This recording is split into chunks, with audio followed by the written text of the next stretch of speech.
Bab 841. Chen Jianhong menundukkan kepala dan meminta maaf dengan sangat tulus kepada Wang Mengmeng. Wang Mengmeng samar-samar mengingatnya. Ketika ia masih kecil, Paman Chen di sebelah rumah sangat baik padanya dan sering membawakannya makanan. Kacang tanah, jagung, kentang yang tumbuh di ladang, buah pir, anggur, dan semangka di kebun, selama sudah matang, akan dibagikan tanpa syarat kepada keluarga Wang mereka. Meskipun tetangga seharusnya saling menjaga. Tetapi Paman Chen tidak memperlakukan anak-anak orang lain dengan baik. Saat itu, Wang Mengmeng bertanya-tanya apakah akan lebih baik jika Paman Chen adalah ayahnya. Karena ia lebih seperti seorang ayah. Dan ayahku, Lao Wang, bekerja di luar sepanjang tahun untuk mencari nafkah, dan ia tidak pulang lebih dari sebulan setiap tahun. Saat pulang saat tahun baru Imlek, Firaun juga suka minum dan bermain kartu dengan sesama penduduk desa. Tidak heran ibu tidak menyukai ayah, dan aku sendiri tidak bisa merasakan kasih sayang ayah. Tentu saja, Lao Wang mungkin bukan ayah yang layak. Tetapi apa yang dikatakan Chen Jianhong benar-benar tidak masuk akal. Mereka semua adalah saudara baik dari desa yang sama yang tumbuh bersama. Aku menganggapmu sebagai saudara, jadi ketika aku pergi dari rumah, aku mempercayakan kakak iparku kepadamu. Kalian baik-baik saja. Mengambil kesempatan untuk merawat kakak iparnya, dia malah membantu saudaranya. Tidak masalah jika kau membantu, tetapi bahkan anak itu adalah anakmu. Memikirkan pengalaman tragis Lao Wang di sebelah, Chen Yuan tiba-tiba merasa sedikit simpati padanya.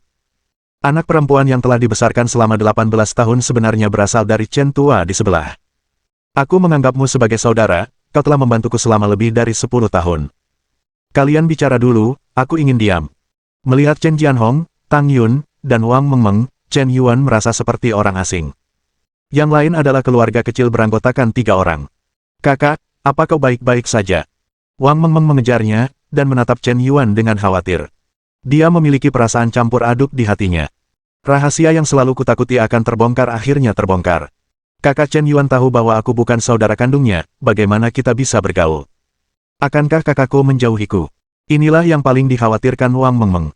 Mengmeng, apakah kau sudah tahu? Tanya Chen Yuan dengan tenang. Jika dipikir-pikir sekarang, Wang Mengmeng memang terlalu dekat dengannya. Dan cara dia biasanya memandanginya tidak seperti kekaguman seorang adik perempuan kepada kakak laki-lakinya, melainkan semacam kekaguman. Chen Yuan telah menghindari pertanyaan ini sebelumnya. Aku bahkan merasa sistem ini agak curang. Bagaimana mungkin seseorang mengikat adiknya sendiri? Manipulasi macam apa ini, tetapi tingkat kesukaan adikku telah mencapai 99 poin yang menakjubkan. Hampir berubah menjadi anjing penjilat dengan nilai sempurna. Sungguh, sistem tidak mungkin salah. Hanya manusia yang bisa membuat kesalahan. Kakak, aku tidak bermaksud menipumu, aku takut. Apa yang kau takutkan? Apakah kau takut aku tidak akan mengeluarkan uang untukmu di masa depan? Atau apakah kau takut aku tidak akan memperhatikanmu secara khusus di masa depan? Mengmeng, aku selalu berpikir bahwa pikiranmu sangat murni, tetapi perilakumu telah menunjukkan kepadaku keegoisan, tipu daya, penyembunyian, dan bahkan motif tersembunyi. Sebenarnya, kamu tidak perlu bersikap seperti ini, karena meskipun kamu bukan adik kandungku, aku tetap akan menghabiskan banyak uang untukmu, tetapi yang paling kubenci adalah perselingkuhan. Begitu Chen Yuan mengatakan ini, wajah Wang Mengmeng langsung pucat. Air mata sedikit menggenang di rongga matanya. Tetapi Chen Yuan tidak menghiburnya. Dalam banyak kasus, identitas yang berbeda memberikan perasaan yang sangat berbeda pada orang. Berbagai perilaku Wang Mengmeng memang merupakan manifestasi yang sangat egois. Chen Yuan tidak akan mudah memaafkannya hanya karena dia muda dan cantik. Karena ini adalah kesalahan prinsip. Kakak, aku. Jangan panggil aku kakak, aku bukan kakakmu, kata Chen Yuan acuh tak acuh. Kakak, aku sudah berpikir untuk memberitahumu tentang ini sebelumnya, tetapi kamu sudah punya banyak kesempatan. Aku yakin kamu tahu tentang masalah ini. Sudah lebih dari 1 atau 2 bulan, tetapi kamu belum mengatakannya. Jika Lao Chen tidak mengungkapkan rahasia ini hari ini, berapa lama lagi kamu akan merahasiakannya? Chen Yuan benar-benar sedikit marah. Karena untuk waktu yang lama, perasaan Chen Yuan terhadap Wang Mengmeng berbeda.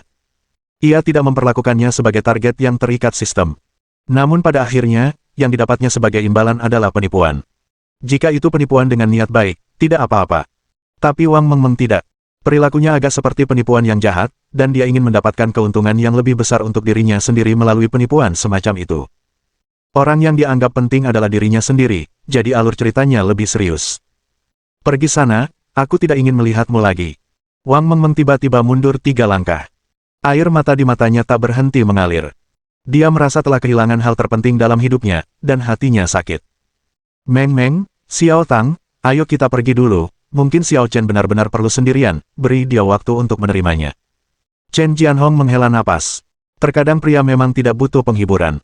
Merokok 2 batang rokok sendirian dalam diam, dan menyendiri sebentar.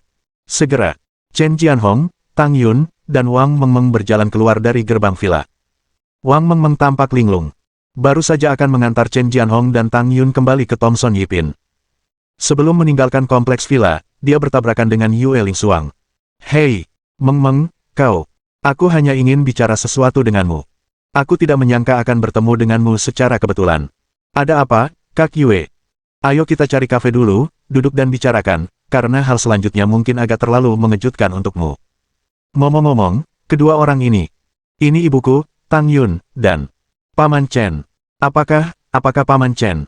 Panggil saja aku Xiao Yue. Yue Lingsuang sepertinya menyadari sesuatu, dan berkata dengan sangat sopan. Setelah beberapa saat, mereka berempat sampai di sebuah kafe terdekat. Kak Yue, apa yang akan kau ceritakan padaku? Wang Mengmeng tak kuasa bertanya. Izinkan aku menunjukkan sesuatu dulu. Yue Lingsuang mengeluarkan sertifikat kualifikasi ekuitas dari tas kerjanya. Tertera jelas di sana, bukti kepemilikan saham Wang Mengmeng di Feidun Capital. Feidun Capital, yang nilai pasarnya saat ini melebihi 37 triliun dolar Huaxia, memiliki total perusahaan induk di bawah naungannya. Ini termasuk real estate, grup film dan televisi, pengembangan pariwisata, jaringan hotel, supermarket makanan segar, pasar sekuritas, perusahaan farmasi, grup periklanan, perusahaan asuransi, perusahaan keamanan, kendaraan energi baru, permainan, del. Selain itu, aliran modal sangat melimpah, dan proyek kota film dan televisi Tianmen akan segera memiliki lebih dari 100 properti yang akan segera diluncurkan. Menurut sertifikat kepemilikan saham, Wang Mengmeng sendiri memegang 10% saham Feidun Capital. Nilainya melebihi 1 triliun koin Huaxia. Kak Yue, ini ini saham yang ditinggalkan bos untukmu. Kau mungkin lupa bahwa kau pernah memiliki saham Feitian Real Estate. Setelah merger Feitian Real Estate dan Dundee Group, ekuitasmu tidak hilang. Bos selalu meninggalkannya untukmu. Pergi.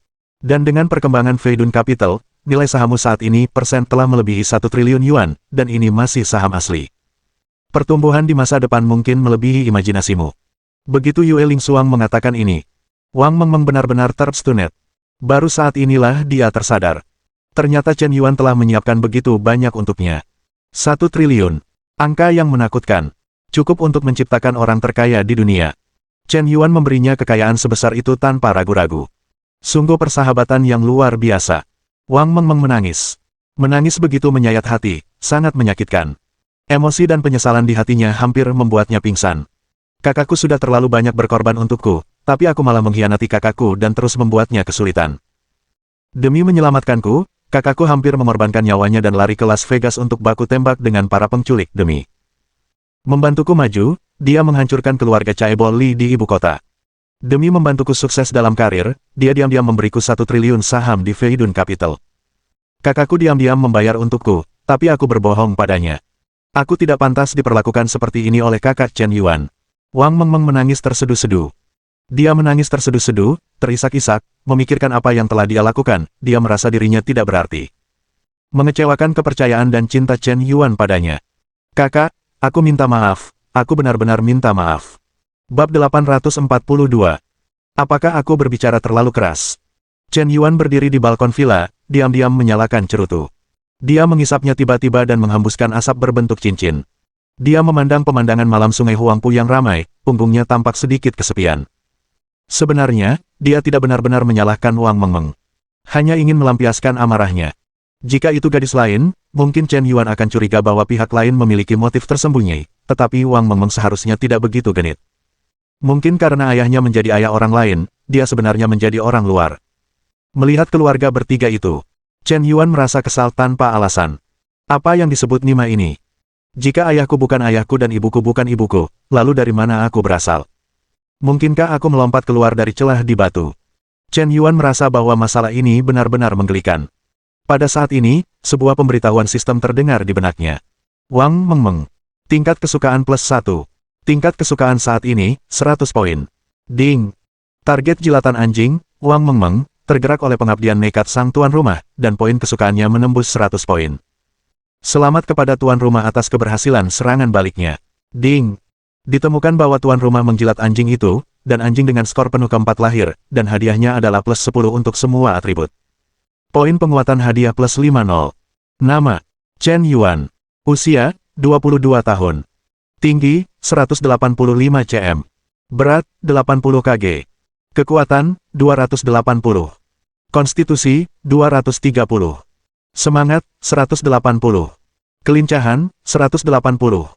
Nilai rata-rata untuk orang normal, 10. Status, tak terkalahkan. Sisa hidup, 180 tahun. Sisa poin penguatan, 60 poin. Keterampilan. Klik untuk melihat daftar keterampilan. Meng berhasil melakukan serangan balik. Apa yang terjadi? Mengapa aku memarahinya dan bahkan mengatakan sesuatu yang kupikir terlalu berlebihan, tetapi alih-alih mengeluh kepadaku, poin kesukaannya malah meningkat. Bukankah itu agak tidak ilmiah? Sepertinya aku benar-benar salah paham tentang Meng. Aku seharusnya tidak terlalu merindukannya. Lagi pula, dia hanyalah seorang gadis kecil. Tingkat kesukaan 100 poin berarti bobotmu di hatinya telah melampaui bobotnya sendiri. Dia bahkan bisa memberikan segalanya untukmu. Sangat sulit untuk menembus angka kesukaan 100 poin, banyak orang terjebak di titik kritis ini dan tidak bisa melewatinya. Karena mencintai seseorang lebih dalam daripada mencintai diri sendiri hampir melanggar kodrat manusia. Chen Yuan tidak pernah menyangka Wang Mengmeng bisa menembus 100 poin secepat ini. Saat ini, Wang Mengmeng sudah menangis. Mengmeng, kenapa kamu menangis? Apakah sesuatu terjadi hari ini? Aku baru menyadari kamu sepertinya tidak dalam suasana hati yang baik, tanya kakak Xiao Yue dengan curiga. Tidak, kakak Yue, aku hanya sedikit terharu. Namun, saham ini bukan milikku, dan aku tidak bisa menerimanya. Dari awal hingga akhir, aku tidak memberikan kontribusi apapun kepada Feidun Capital. Aku tidak menyumbangkan uang maupun tenaga. Saham ini atas namaku tanpa alasan. Maaf, aku benar-benar pantas mendapatkannya, kamu harus mengembalikannya kepada kakak Chen Yuan. Wang Mengmeng menolak. Terus terang saja, saham perusahaan senilai 1 triliun yuan akan dikembalikan. Jika itu adalah wanita yang serakah akan uang, aku khawatir Wang Mengmeng sudah gila. Ini saham senilai 1 triliun. Ini bisa membawamu ke langit dalam satu langkah dan menjadi caibol super wanita yang diimpikan oleh banyak wanita kuat. Tapi kau ingin berbalik dan melepaskan kekayaan besar yang ada di ujung jarimu ini. Bukankah itu gila? Apakah kau sudah memikirkannya dengan matang?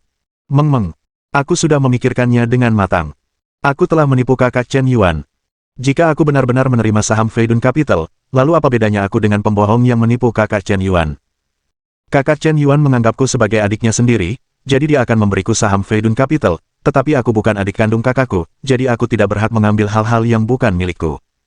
Baiklah kalau begitu, Mengmeng, aku akan melaporkan masalah ini kepada bos nanti. Melihat Wang Mengmeng menangis sedih, Chen Jianhong dan Tang Yun saling pandang. Sepertinya mereka telah melihat sesuatu. Pak Chen, melihat Mengmeng seperti ini, sepertinya dia menyukai putramu. Apakah Mengmeng benar-benar menyukai Xiao Chen? Jika ya, aku merasa ada sesuatu yang menarik tentang masalah ini. Aku menyaksikan Mengmeng tumbuh dewasa, dan aku tahu batasnya. Meskipun Xiao Chen bukan anakku sendiri, tetapi selama lebih dari 20 tahun, aku memperlakukannya seperti anakku sendiri. Jika berubah dari anak angkat menjadi menantu, sepertinya tidak mustahil. Semakin sering berciuman, semakin tampan dia. Chen Yuansheng setampan aku dulu, dan Mengmeng terlihat cantik dan menarik. Ini juga pasangan yang serasi, pasangan yang alami. Chen Jianhong memutar matanya. Kurasa ini bukan masalah, lagi pula, mereka berdua tidak punya hubungan darah. Ya, air gemuk tidak mengalir ke ladang orang luar. Melihat Mengmeng seperti ini, dia pasti sangat menyukai Chen Yuan. Xiao Chen juga sangat baik. Aku setuju dengan pernikahan mereka. Tang Yun juga mengangguk. Jika semuanya bisa ditangani seperti ini, akan sempurna. Seorang putra tetaplah putra. Anak perempuan tetaplah anak perempuan. Bahagia untuk semua orang. Bagaimanapun, Chen Yuan juga putraku yang telah kubesarkan selama lebih dari 20 tahun. Bahkan jika dia bukan anakku sendiri, dia seharusnya tidak membantahku sebagai seorang ayah. Masalah ini ada di pundakku. Perintah orang tua, kata-kata Mak Comblang, masalah ini sudah selesai. Chen Jianhong segera mengambil keputusan. Bertekad untuk menjodohkan Wang Mengmeng dan Chen Yuan. Setelah keluar dari kafe, Yue Lingsuang menoleh dan memasuki kompleks Villa Bun lagi, dan membunyikan bel pintu Villa Chen Yuan. Tanpa terasa, sudah pukul 9.30 malam. Tapi kakak Xiao Yue masih sibuk bekerja. Chen Yuan saat ini, aku baru saja mengklik daftar keahlianku. Keterampilan. Kedokteran, tingkat dokter hebat. Bola basket kelas raja. Piano kelas raja. Memasak kelas raja. Pertunjukan kelas raja. Tari tingkat master. Bertarung dewa perang. Menggambar tingkat profesional. Menyanyi kelas jiwa. Go, 9 dan profesional. Biola tingkat jiwa. Bahasa Inggris tingkat ahli. Bahasa Rusia tingkat. Bahasa Prancis tingkat. Bahasa Korea tingkat. Kamuflase mengintai tingkat profesional. Administrasi bisnis tingkat profesional. Kode Morse tingkat profesional. Peretas tingkat dewa super. Seni teh tingkat profesional. Anggur merah tingkat profesional. Perdagangan saham tingkat profesional. Desain busana tingkat profesional. Desain perangkat lunak tingkat raja. Matematika tingkat profesional. Senjata api kelas raja. Apresiasi barang antik tingkat profesional. Psikologi tingkat profesional. Tenis meja tingkat profesional, balap profesional. Pilot pesawat terbang tingkat profesional. Judi, dewa penjudi. Penyamaran tingkat profesional. Susunan peringkat daftar keterampilan tampaknya sedikit berubah. Saat itu, bel pintu di lantai bawah berbunyi, mengganggu lamunan Chen Yuan. Chen Yuan turun ke bawah untuk membuka pintu. Xiao Yue, kau, bos, saya datang ke sini karena ada pekerjaan yang harus saya laporkan kepada Anda. Saat ini, Feidun Capital telah mendirikan perusahaan game di Shanghai dengan modal. Nama perusahaan ini adalah Sai Game Studio. Game yang Anda minta kami promosikan, kami beri nama The Temple of War. Petik 2. Bab 843. Apakah aku berbicara terlalu keras? Chen Yuan berdiri di balkon villa, diam-diam menyalakan cerutu. Dia mengisapnya tiba-tiba dan menghembuskan asap berbentuk cincin. Dia memandang pemandangan malam Sungai Huangpu yang ramai, punggungnya tampak sedikit kesepian. Sebenarnya, dia tidak benar-benar menyalahkan Wang Mengmeng. Hanya ingin melampiaskan amarahnya. Jika itu gadis lain, mungkin Chen Yuan akan curiga bahwa pihak lain memiliki motif tersembunyi, tetapi Wang Mengmeng seharusnya tidak begitu genit. Mungkin karena ayahnya menjadi ayah orang lain, dia sebenarnya menjadi orang luar. Melihat keluarga bertiga itu, Chen Yuan merasa kesal tanpa alasan. Apa yang disebut Nima ini? Jika ayahku bukan ayahku dan ibuku bukan ibuku, lalu dari mana aku berasal? Mungkinkah aku melompat keluar dari celah di batu? Chen Yuan merasa bahwa masalah ini benar-benar menggelikan. Pada saat ini, sebuah pemberitahuan sistem terdengar di benaknya. Wang Mengmeng. Tingkat kesukaan +1. Tingkat kesukaan saat ini, 100 poin. Ding. Target jilatan anjing, Wang Mengmeng, tergerak oleh pengabdian nekat sang tuan rumah, dan poin kesukaannya menembus 100 poin. Selamat kepada tuan rumah atas keberhasilan serangan baliknya. Ding. Ditemukan bahwa tuan rumah menjilat anjing itu, dan anjing dengan skor penuh keempat lahir, dan hadiahnya adalah +10 untuk semua atribut. Poin penguatan hadiah +50. Nama, Chen Yuan. Usia, 22 tahun. Tinggi, 185 cm. Berat, 80 kg. Kekuatan, 280. Konstitusi, 230. Semangat, 180. Kelincahan, 180. Nilai rata-rata untuk orang normal, 10. Status tak terkalahkan. Sisa hidup, 180 tahun. Sisa poin penguatan, 60 poin. Keterampilan. Klik untuk melihat daftar keterampilan. Mengmeng berhasil melakukan serangan balik. Apa yang terjadi? Mengapa aku memarahinya dan bahkan mengatakan sesuatu yang kupikir terlalu berlebihan, tetapi alih-alih mengeluh kepadaku, poin kesukaannya malah meningkat. Bukankah itu agak tidak ilmiah? Sepertinya aku benar-benar salah paham tentang Mengmeng. Aku seharusnya tidak terlalu merindukannya. Lagi pula, dia hanyalah seorang gadis kecil. Tingkat kesukaan 100 poin berarti bobotmu di hatinya telah melampaui bobotnya sendiri. Dia bahkan bisa memberikan segalanya untukmu. Sangat sulit untuk menembus angka kesukaan 100 poin, banyak orang terjebak di titik kritis ini dan tidak bisa melewatinya. Karena mencintai seseorang lebih dalam daripada mencintai diri sendiri hampir melanggar kodrat manusia.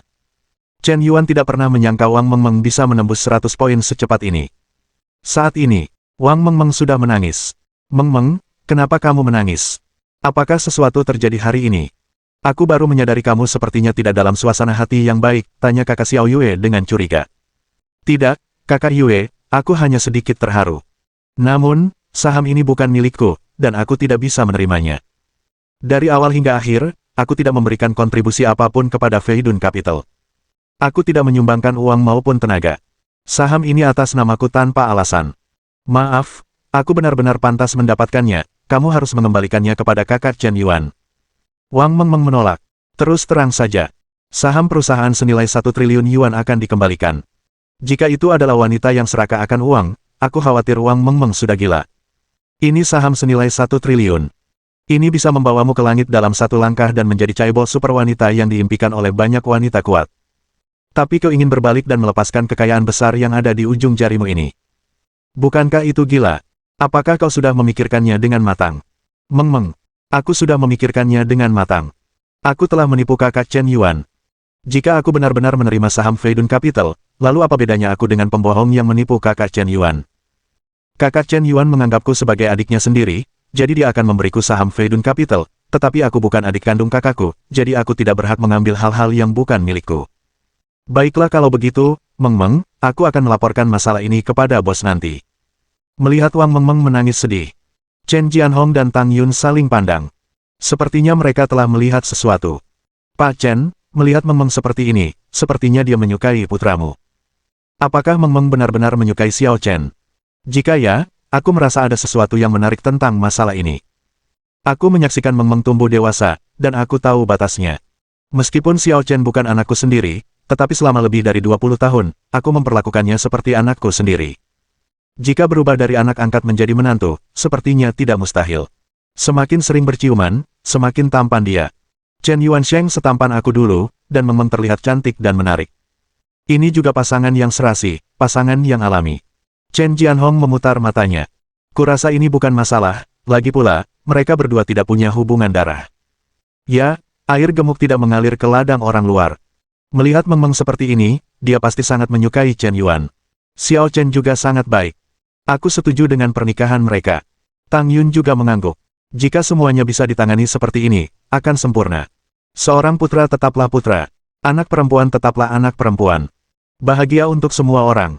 Bagaimanapun, Chen Yuan juga putraku yang telah kubesarkan selama lebih dari 20 tahun. Bahkan jika dia bukan anakku sendiri, dia seharusnya tidak membantahku sebagai seorang ayah. Masalah ini ada di pundakku. Perintah orang tua, kata-kata Mak Comblang, masalah ini sudah selesai. Chen Jianhong segera mengambil keputusan. Bertekad untuk menjodohkan Wang Mengmeng dan Chen Yuan. Setelah keluar dari kafe, Yue Lingsuang menoleh dan memasuki kompleks Villa Bun lagi, dan membunyikan bel pintu Villa Chen Yuan. Tanpa terasa, sudah pukul 9.30 malam. Tapi kakak Xiao Yue masih sibuk bekerja. Chen Yuan saat ini. Aku baru saja mengklik daftar keahlianku. Keterampilan. Kedokteran, tingkat dokter hebat. Bola basket, kelas raja. Piano, kelas raja. Memasak, kelas raja. Pertunjukan, kelas raja. Tari, tingkat master. Bertarung, dewa perang. Menggambar, tingkat profesional. Menyanyi, kelas jiwa. Go, 9 dan profesional. Biola, tingkat jiwa. Bahasa Inggris, tingkat ahli. Bahasa Rusia, tingkat. Bahasa Prancis, tingkat. Bahasa Korea, tingkat. Kamuflase mengintai, tingkat profesional. Administrasi bisnis, tingkat profesional. Kode Morse, tingkat profesional. Peretas, tingkat dewa super. Seni teh, tingkat profesional. Anggur merah, tingkat profesional. Perdagangan saham, tingkat profesional. Desain busana, tingkat profesional. Desain perangkat lunak, tingkat raja. Matematika, tingkat profesional. Senjata api, kelas raja. Apresiasi barang antik, tingkat profesional. Psikologi, tingkat profesional. Tenis meja, tingkat profesional, balap. Profesional. Pilot pesawat terbang, tingkat profesional. Judi, dewa penjudi. Penyamaran, tingkat profesional. Susunan peringkat daftar keterampilan tampaknya sedikit berubah. Saat itu, bel pintu di lantai bawah berbunyi, mengganggu lamunan Chen Yuan. Chen Yuan turun ke bawah untuk membuka pintu. Xiao Yue, kau. Bos, saya datang ke sini karena ada pekerjaan yang harus saya laporkan kepada Anda. Saat ini, Feidun Capital telah mendirikan perusahaan game di Shanghai dengan modal. Nama perusahaan ini adalah Sai Game Studio. Game yang Anda minta kami promosikan, kami beri nama The Temple of War. Petik 2. Bab 844. Presiden, prioritas utama sekarang adalah kembali ke Korea Selatan untuk mewarisi posisi kepala Yayasan Sansing. Mengenai penghinaan Chen Yuan kepada Anda di awal, jika Anda benar-benar tidak bisa menerima ini, sebenarnya ada cara lain untuk menyelesaikannya. Ada solusi. Presiden, di dunia bawah tanah internasional, ada situs web mencurigakan bernama Darknet. Situs web ini mengoperasikan platform pembunuh terbesar di dunia. Anda dapat membeli pembunuh bayaran. Selama Anda punya uang dan bersedia membayar komisi yang cukup, Anda dapat menyewa pembunuh bayaran terbaik untuk membunuh lawan Anda. Saya pernah mendengar rumor seperti itu sebelumnya, tetapi saya tidak tahu saluran untuk masuk ke Darknet, tetapi beberapa hari yang lalu, saya secara tidak sengaja mempelajari cara untuk masuk ke Darknet. Anda dapat memposting tugas di Dark Web untuk membunuh lawan yang ingin Anda bunuh. Kekuatan uang tidak terbatas, dan Anda tidak perlu melakukannya sendiri. Asisten itu menyarankan dari samping. Membeli pembunuh bayaran untuk membunuh. Park Jung Jae ragu sejenak, dengan sedikit keraguan di hatinya. Meskipun selama bertahun-tahun ini, dia memang melakukan beberapa hal buruk dalam proses berpura-pura menghadapi masalah. Dia bahkan menggunakan koneksinya sendiri untuk mengirim seseorang yang menyinggungnya ke kejaksaan dan menjatuhkan hukuman lebih dari 10 tahun. Dia juga pernah mematahkan kaki orang lain secara pribadi. Tetapi dia tidak pernah melakukan hal seperti membeli pembunuh bayaran. Namun ketika dia memikirkan Chen Yuan yang mempermalukannya dan menamparkan wajahnya di depan umum, dia merasa gatal karena benci. Yang paling menjengkelkan adalah putri keluarga Ye dan Yue Lingsuang, Presiden Feidun Capital, yang dia sukai, semuanya menyukai Chen Yuan. Itu sungguh tidak masuk akal dan tidak bisa dimaafkan. Kecemburuan membuat orang gila. Sebelumnya, kampanye fitnah yang disengaja terhadap Tuan Tembakau bersama dengan Caibol besar dan kelompok besar di Huaxia tidak membuahkan hasil. Dalam semalam, semua opini publik ditekan secara paksa. Tampaknya para pejabat Huaxia melindunginya. Bukti kuat apapun yang dimilikinya, sama sekali tidak dapat dikalahkan. Selama diunggah ke internet, itu akan langsung ditelan oleh kepiting sungai. Kekuatan di belakangnya benar-benar menakutkan. Mungkin mustahil untuk menggulingkan Chen Yuan dari sisi terang. Meskipun aku tidak mau mengakuinya, aku harus mengakui bahwa bahkan jika aku berhasil mewarisi posisi kepala konsorsium Sansing, aku mungkin tidak akan mampu menamparkan Chen Yuan di muka. Memikirkan hal ini, Park Jung Jae menunjukkan tatapan dingin di matanya. Dia sepertinya sudah mengambil keputusan. Katakan padaku bagaimana cara menuju ke situs ini. Baik, Presiden. Asisten itu memandu Park Jung Jae melalui operasi tersebut, dan akhirnya memasuki Aula Darknet. Misi pembunuhan dapat dirilis. Ada banyak aturan di Dark Web. Pertama-tama, jika Anda ingin mengeluarkan tugas, Anda harus mengisi ulang akun Anda dan membeli lebih dari koin gelap sebelum Anda dapat mengeluarkan tugas perekrutan. Mata uang gelap setara dengan harga emas internasional. Satu koin gelap sama dengan 375 mata uang Huaxia sama dengan 67.500 won sama dengan 58 dolar AS. Tanpa basa-basi lagi, Park Jung Jae mengisi ulang 1.000 miliar won, yang kurang dari 200 juta koin. Kemudian misi dirilis. Uang sebanyak itu seharusnya cukup untuk menimbulkan sensasi di dunia pembunuh. Saya menawarkan hadiah 1.000 miliar won kepada Chen Yuan. Kali ini, Anda hanya perlu menunggu untuk dikejar sampai mati oleh pembunuh internasional yang tak terhitung jumlahnya. Park Jung Jae mencibir dalam hati. Pada saat yang sama, saya juga merasa bahwa saya kaya dan berkuasa. Jumlah hadiahnya, bahkan jika dikonversi ke mata uang Huaxia, hampir lebih dari juta. Menghabiskan juta untuk membunuh seseorang, akankah ada pembunuh bayaran yang tidak mau melakukannya? Saat ini, para pembunuh bayaran internasional dari seluruh dunia sedang menjelajahi ruang misi. Tiba-tiba, tugas baru muncul. Misi pembunuhan. Nama target, Chen Yuan. Nama panggilan, Presiden Yan. Latar belakang identitas, Tionghoa. Usia, 22 tahun. Gambar 1. Gambar 2. Gambar 3. Jumlah hadiah, 1.500.000 koin gelap. Dari mana datangnya idiot sialan ini? Hanya 150 juta koin gelap, dan kau ingin menawarkan hadiah untuk kepala Tuan Yan. Kesulitan membunuh Tuan Yan mungkin telah melampaui level SSS. Dia tidak pernah kembali setelah pergi ke sana. 10 bos Bloody Rose teratas di dunia semuanya berada di tangan Tuan Yan. Bahkan mantan pemimpin Blacknet, Tuan X, tidak ada hubungannya dengannya, dan sekarang dia dikejar dan dibunuh untuk bersembunyi di Tibet. Orang ini di sini untuk bercanda, kan? Sejauh yang saya tahu, bahkan Raja Pembunuh, Doomsday Reincarnation, tidak bisa membunuh Tuan Yan. Dia adalah tabu di lingkaran pembunuh. Dia akan mati sebanyak yang dia mau. Untuk membunuh Tuan Yan, Skeleton Society telah mengebom puluhan roket di kota iblis. Bom, tidak membunuhnya, dan Anda menawarkan hadiah 150 juta koin gelap. Anda sepertinya sedang mempermainkan saya. Untuk sementara, banyak pembunuh mengeluh dengan gila-gilaan tentang misi hadiah ini. Hanya saja tidak ada yang menjawab. Ini memalukan. Park Jung Jae berpikir bahwa akan ada banyak pembunuh yang berebut tugas dengan hadiah setinggi itu. Tetapi tugas ini sudah lama tertunda, dan tidak ada yang mengklaimnya. Apa yang terjadi? Mengapa tidak ada yang mengklaim tugas itu setelah diposting? Yah, mungkin banyak pembunuh yang tidak online, dan kebanyakan pembunuh aktif di malam hari. Asisten itu menjelaskan dengan tegas. Lupakan saja, mari kita tunda misi ini dulu, dan tunggu sampai saya kembali ke Korea. Apakah pesawat sudah siap untuk saya? Bersiaplah, Presiden, Anda bisa berangkat sekarang. Tuan, seseorang baru saja memposting misi di Dark Web, menawarkan 150 juta koin gelap sebagai hadiah untuk kepala Anda. Misi ini menimbulkan ancaman terhadap keselamatan pribadi Tuan. Apakah saya ingin menghapus misi ini? Apakah ada hal seperti itu? Coba saya lihat.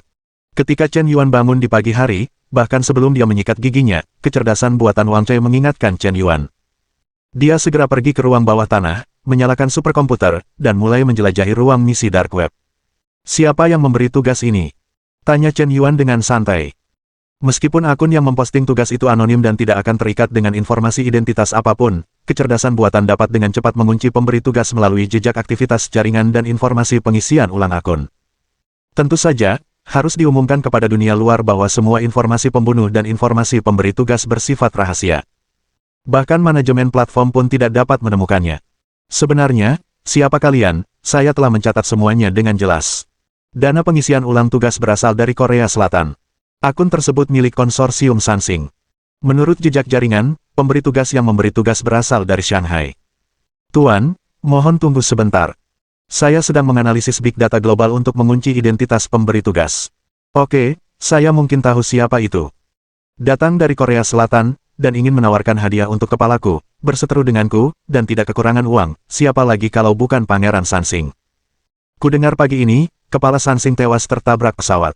Oh, Tuan mudaku ini, apakah kau benar-benar sakit jiwa? Jika anggota keluargamu meninggal, kau tidak akan kembali ke pemakaman, dan kau masih punya keinginan untuk menawarkan hadiah untuk kepalaku.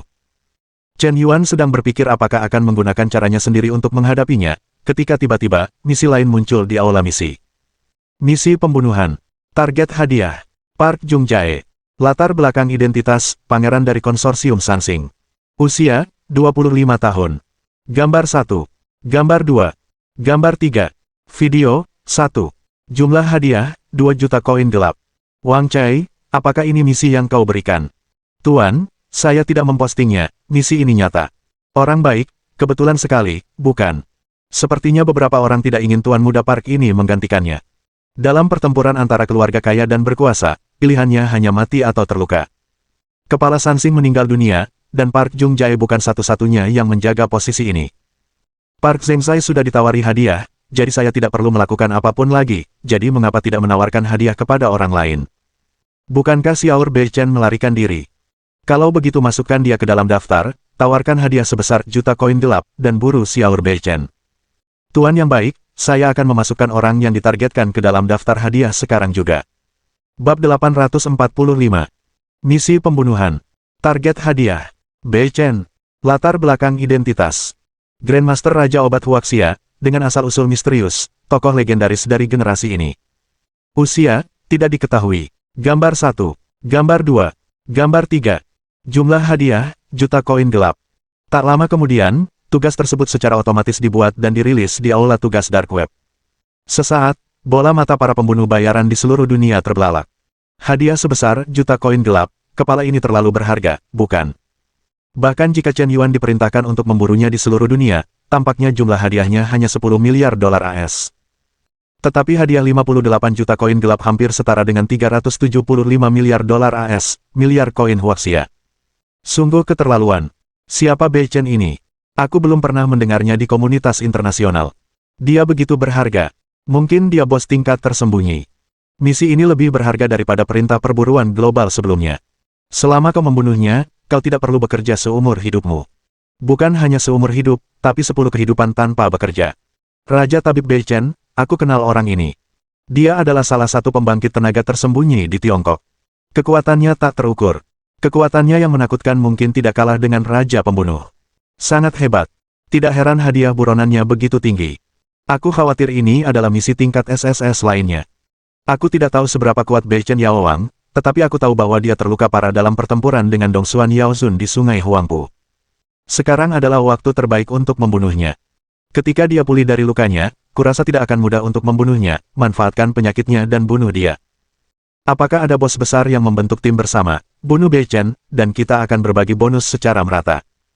Beichen Yaowang seharusnya masih berada di kota iblis. Dia terluka parah, jadi dia seharusnya tidak bisa lari jauh. Dia mungkin bersembunyi di keluarga tertentu, dan dia dan Yan selalu bermusuhan. Mungkin kali ini kita bisa membunuh dua burung dengan satu batu. Mengambil dua kepala. Lupakan saja, Tuan Yan seharusnya tidak bergerak. Jumlah hadiahnya hanya 150 juta koin gelap. Risiko dan keuntungannya benar-benar tidak seimbang. Kesulitan membunuh Tuan Yan sebenarnya sama dengan kesulitan membunuh Bei Chen Yaowang, tetapi harganya entah berapa kali lebih buruk.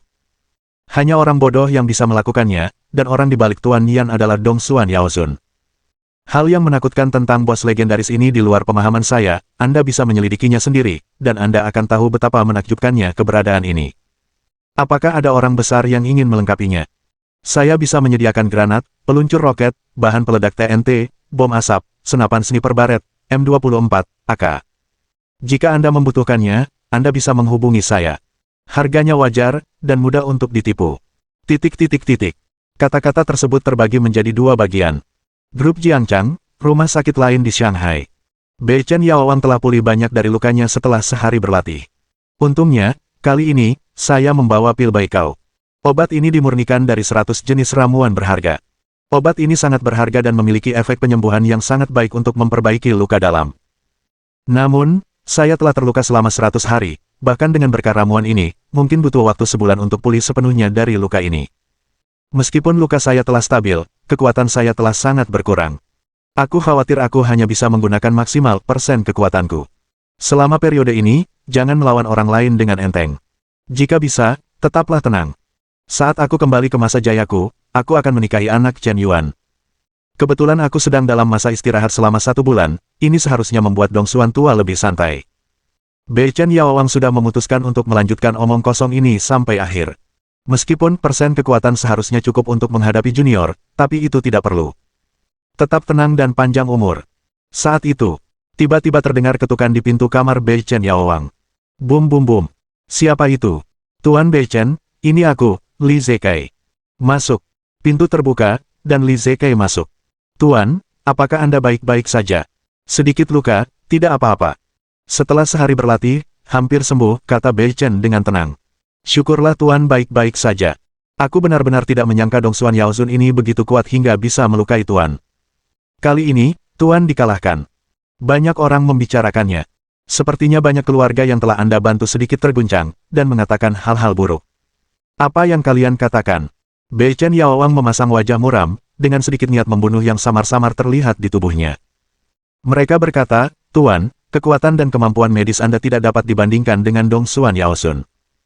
Beberapa orang bahkan mengatakan bahwa Anda menolak untuk menyembuhkan putri keluarga Wei karena Anda tidak mahir dalam kemampuan medis dan sama sekali tidak dapat menyembuhkan Wei Ziling, sementara Dong Xuan Yaozun, baik dari segi kemampuan medis maupun kekuatan, jauh di atas Anda. Ini terdengar sangat menjengkelkan, kata Li Zekai dengan tegas. Sepertinya ada sedikit kesengajaan untuk memprovokasi Bei Chen Yaowang. Ketika Bei Chen mendengar kata-kata itu, dia langsung marah. Dia bisa menerima bahwa dia tidak sebaik Dong Xuan tua dalam hal kekuatan, tetapi dia sama sekali tidak bisa menerima jika kemampuan medisnya diremehkan. Kemampuan medis Raja Pengobatan Lembah adalah unik di dunia. Jangan biarkan orang lain menghinanya seenaknya. Tikus. Sekelompok tikus yang mengikuti angin dan menggerakkan kemudi, aku tidak bisa berbuat apa-apa pada Dong Xuan tua, apakah aku tidak bisa berbuat apa-apa padamu? Batuk-batuk. Bei Chen Yaowang batuk mengeluarkan sedikit darah karena marah, jelas luka dalam tubuhnya belum sembuh. Li Zekai tidak bisa menahan diri untuk tidak berpikir dalam hatinya. Baru saja, seseorang memberitahunya bahwa Raja Pengobatan Bei Chen saat ini terdaftar dalam daftar hadiah Dark Web. Li Zekai, salah satu tokoh berpengaruh di keluarga kaya Xianjiang, tentu tahu apa itu Dark Web. Ini adalah platform pembunuh terbesar di dunia. Tapi Bei Chen Yaowang tergantung di sana. Dan hadiah sebesar 375 juta koin gelap ditawarkan, setara dengan miliar koin Huaxia. Dihadapkan dengan hadiah sebesar itu, entah berapa banyak pembunuh yang akan mengambil risiko. Dan jika dia menangkap Raja Tabib Bei Chen, dia mungkin akan terpengaruh oleh Ciyu. Karena itu, seorang teman segera memberitahunya kabar tersebut. Saat ini, lebih baik menjauh dari Bei Chen Yaowang, agar tidak terlibat. Tetapi alih-alih takut, Li Zekai memiliki pemikiran lain. Hadiah lebih dari 300 miliar yuan bukanlah jumlah yang kecil. Akan bohong jika mengatakan bahwa dia tidak tergoda. Jika Raja Tabib Bei Chen terbunuh, mungkin biaya pengobatan sebesar 100 miliar yang dijanjikan kepadanya sebelumnya tidak perlu dibayarkan. Sekarang Bei Chen Yaowang masih terluka parah, ini jelas merupakan kesempatan yang sangat baik. Tetapi Li Zekai tidak akan melakukannya sendiri, seorang pengusaha tidak akan pernah melakukan hal berbahaya seperti itu. Tuan, istirahatlah dulu, dan setelah Anda sembuh dari cedera, orang-orang bodoh yang tidak punya kedudukan ini pasti akan menanggung akibat dari perbuatan mereka. Jika Anda membutuhkan sesuatu, Tuan, jangan ragu untuk meminta kepada saya. Baiklah, saya akan menulis resep untuk Anda, dan Anda bantu saya mengumpulkan beberapa bahan obat, saya hanya membutuhkannya. Bab 846. Segera, resep obat ditulis oleh Tuan Beichen. Li Zekai memegang resep itu, dan sebuah pikiran terlintas di benaknya. Jika kau menambahkan diklorvos ke dalam obat atau makanan Tuan Beichen, apakah itu bisa meracuninya sampai mati? Seharusnya tidak mungkin. Tuan Beichen ahli dalam farmakologi. Bahkan racun yang sulit dideteksi pun mungkin tidak akan luput dari pandangan Tuan Beichen, apalagi pestisida biasa seperti diklorvos. Gagasan meracuni jelas merupakan pisau besar di depan Guan Gong, dan sama sekali tidak bisa diletakkan di atas meja. Li Zekai menggelengkan kepalanya, dan dengan cepat menyingkirkan pikiran kecilnya. Cara yang benar-benar cerdas adalah dengan diam-diam mengungkapkan alamat Tuan Beichen. Tentu saja seseorang akan datang untuk membunuhnya. Jika para pembunuh internasional ini dapat membunuh Beichen, maka biaya pengobatan sebesar 100 miliar tidak akan terbayar. Bahkan jika Beichen tidak dapat dibunuh, dia tidak boleh diekspos. Dia bisa diserang dan dipertahankan. Menuai keuntungan dari nelayan. Orang pintar sebaiknya memilih untuk berada di balik layar. Waktu berlalu begitu cepat, dan 3 hari lagi telah berlalu. Setelah 3 hari pemulihan yang hati-hati, cedera Beichen pulih lebih cepat dari yang diharapkan. Kekuatan seluruh tubuhnya pada dasarnya telah pulih %. Beberapa hari terakhir ini, berkat Li Zekai, dia telah mencurahkan dirinya untuk membeli semua bahan obat yang saya butuhkan, dan dia telah menanggapi setiap permintaan. Saya waspada terhadapnya sebelumnya, takut dia akan meracuni makanan atau bahan obat. Sekarang setelah saya pikirkan, saya seharusnya terlalu khawatir. Beichen menggelengkan kepalanya. Dia bangkit di halaman kecil villa, dan melakukan serangkaian taijikuan sebelum perlahan-lahan menarik tubuhnya kembali. Tanpa berolahraga selama beberapa hari, tulang tua ini hampir berkarat. Jika tidak ada kegiatan hari ini, mari kita keluar jalan-jalan dan sekalian mencari tahu tentang anak Chen Yuan. Baru-baru ini, meskipun Tuan Beichen sedang pulih dari cederanya, dia tidak berdiam diri. Dia sudah meminta Li Zekai untuk mencari tahu alamat rumah Chen Yuan saat ini. Villa Bun berjarak kurang dari 10 menit berkendara dari komunitas Modu Bieyuan. Dia bahkan tidak menyangka bahwa pencuri kecil yang membunuh muridnya begitu dekat dengannya. Memikirkan muridnya yang dipermalukan oleh Chen Yuan. Dia dipermalukan lagi oleh lelaki tua Dong Xuan. Baik sang guru maupun sang murid dipermalukan oleh guru dan murid dari keluarga lain pada saat yang bersamaan. Ini sungguh memalukan bagi Raja Tabib Lembah. Ia tak bisa menahan napas. Raja Tabib Beichen yang agung, yang telah hidup di dunia selama lebih dari 80 tahun, selalu menjadi satu-satunya yang berpura-pura menjadi babi dan memakan harimau, berpura-pura kuat dan menamparkan wajahnya, serta melampiaskan segala macam ketidakpuasan. Kapan seseorang pernah ditampar wajahnya? Ini sungguh aib seumur hidupnya. Kenali dirimu dan musuhmu, dan kau akan menang dalam semua pertempuran. Terakhir kali, aku benar-benar ceroboh. Aku tidak mengetahui kekuatan spesifik lawan, dan pada saat yang sama, aku tidak cukup siap. Aku bahkan tidak membawa senjata andalanku, metode pembunuhan pasti, dan jarum pembunuh jiwa badai hujan. Kalau tidak, aku tidak akan mengalami kerugian sebesar ini terakhir kali. Jarum pembunuh jiwa badai hujan ini ditempa dari besi meteorit dari luar angkasa. Ia menutup tenggorokan saat melihat darah, dan diluncurkan dengan kekuatan yang terampil. Jeruji ini dapat menembus pelat baja setebal 1 cm. Pada saat yang sama, jarum ini diekstraksi dengan racun Kijue olehku. Sedikit saja racunnya dapat membunuh seseorang dalam waktu menit, dan tidak ada waktu untuk menyelamatkan. Jika bukan karena racun jarum pemadam jiwa badai hujan terlalu kuat, dan kau tidak bisa membawanya dalam waktu lama, Dong Xuan tua pasti sudah lama binasa. Bagaimana mungkin sekarang giliran dia yang menjadi sombong? Meskipun Chen Yuan hanyalah murid Dong Xuan tua, kekuatannya seharusnya tidak terlalu kuat, tetapi lebih baik berhati-hati. Dia tidak boleh menyebabkan kapal terbalik di selokan karena kecerobohan sesaat. Menghadapi lawan manapun, dia harus mengerahkan seluruh kekuatannya. Di dunia ini, belum pernah ada orang yang lebih kuat dan dapat bertahan hingga akhir. Kau harus menang dengan mantap. Raja Tabib Beichen mengambil keputusan. Dia ingin pergi ke Villa Bun untuk memeriksa medan dan mencari tahu kebiasaan hidup Chen Yuan. Memastikan bahwa Dong Xuan Yaozun menjaga Chen Yuan. Ini sangat penting. Pada saat yang sama, jika perlu, dia dapat menyamar sebagai kerabat dan teman Chen Yuan, atau bahkan berpura-pura menjadi Dong Xuan Yaozun, dan membunuh pencuri kecil ini secara tiba-tiba. Tentu saja, Bei Chen merasa bahwa dia tidak bisa mempertahankan harga dirinya dengan menggunakan cara rendah seperti itu untuk menyerang junior secara diam-diam. Sebagai ahli senior, tidak bermoral untuk menindas yang kecil dengan yang besar, dan kau ingin melakukan serangan diam-diam. Sungguh tidak baik untuk menyebarkan berita. Tentu saja, jika Anda ingin menyamar sebagai orang lain, bukan berarti Anda bisa menyamar dengan mudah. Pertama-tama, Anda perlu mengamati tinggi badan, bentuk tubuh, kebiasaan gerak, peniruan suara, dan kontur wajah orang lain. Anda perlu mengamati dengan cermat. Poin ini sama sekali berbeda dengan kesulitan berpura-pura menjadi seseorang yang belum pernah Anda temui sebelumnya. Jika Si Yun tidak memiliki tinggi dan bentuk tubuh yang sama dengan Chen Yuan saat itu, mungkin tidak akan semudah ini untuk menirunya. Setelah Bei Chen Yaowang sedikit menyamar, ia pun keluar. Ia tidak mengenakan jubah hitam yang sangat mencolok dan sok itu hari ini, yang tampak tidak pantas bagi orang biasa. Sebaliknya, ia berganti pakaian kasual biasa. Ada perbedaan besar dalam temperamennya dari sebelumnya, tidak semencolok sebelumnya. Kemudian ia keluar dan naik bus ke Bun Villa. Ia seperti seorang kakek tua biasa, tidak berbeda dengan orang yang lewat di jalan. Setelah hanya naik bus 2 halte, ia turun dari bus. Kemudian berjalan 100 meter dan sampai di gerbang kompleks Villa Bun. Setelah berkeliling kompleks villa selama lebih dari 10 menit, pekerjaan pengintaian pada dasarnya selesai. Saat itu, pintu villa Chen Yuan tiba-tiba terbuka. Aku melihat Chen Yuan keluar mengenakan piyama sandal, membawa kantong plastik hitam, dan rambut acak-acakan, dia sepertinya bersiap untuk membuang sampah. Pupil mata Bei Chen Yaowang sedikit menyempit. Niat membunuh yang tajam muncul. Pencuri kecil itu tepat di depanku, dan aku bisa menghabisinya dalam 1 menit. Apakah aku perlu melakukan apapun? Tidak ada seorang pun di sekitarnya untuk melindunginya, dan Dong Xuan tua tidak terlihat dimanapun. Ini adalah kesempatan sekali seumur hidup. Haruskah aku melakukannya sekarang? Atau menunggu sampai aku pulih sepenuhnya? Bei Chen Yaowang hanya ragu selama 3 detik. Tiba-tiba, rasa krisis yang kuat langsung menghampiri hatinya. Peng! Terdengar suara menusuk di udara, dan peluru sniper baret sepanjang telapak tangan melesat ke arah kepala Bei Chen Yaowang. Pada saat kritis ini, Bei Chen Yaowang nyaris lolos dari serangan seolah-olah dia memiliki mata di belakang kepalanya. Namun, semuanya belum berakhir. Tembakan sniper berat itu meleset, dan beberapa tembakan M24 lainnya menyusul. Bang bang bang bang. 6 sniper sekaligus.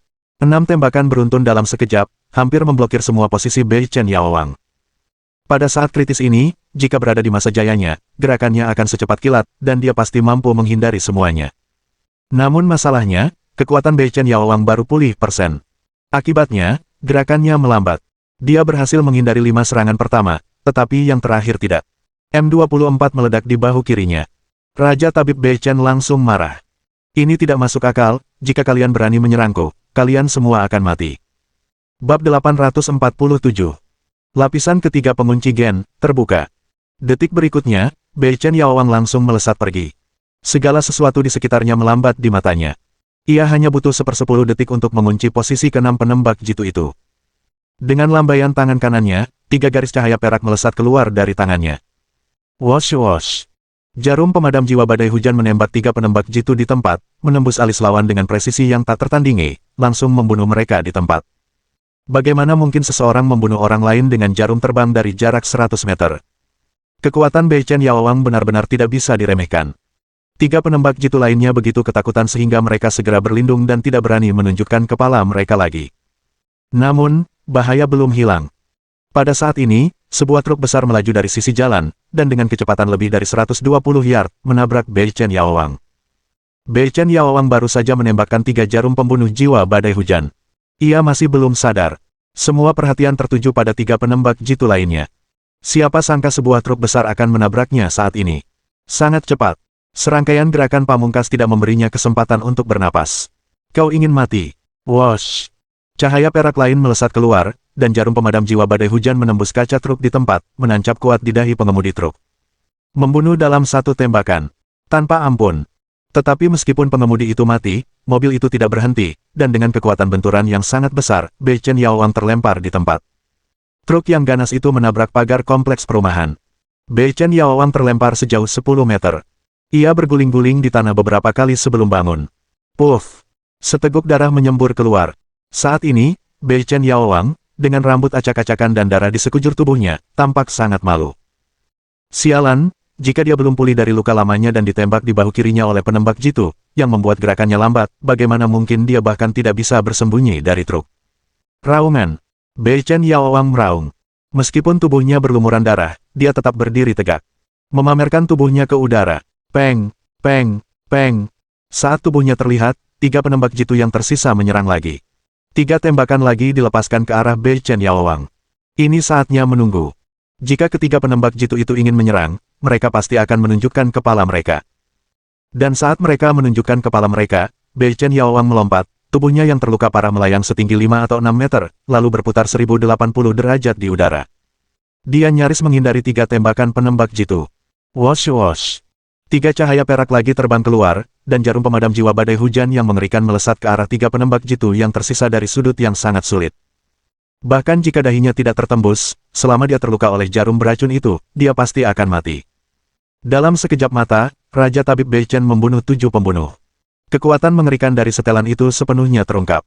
Bahkan jika aku terluka dan kekuatanku menurun, itu bukanlah sesuatu yang bisa kalian dan semut-semut lain provokasi. Raja Tabib Bei Chen mencoba berpura-pura.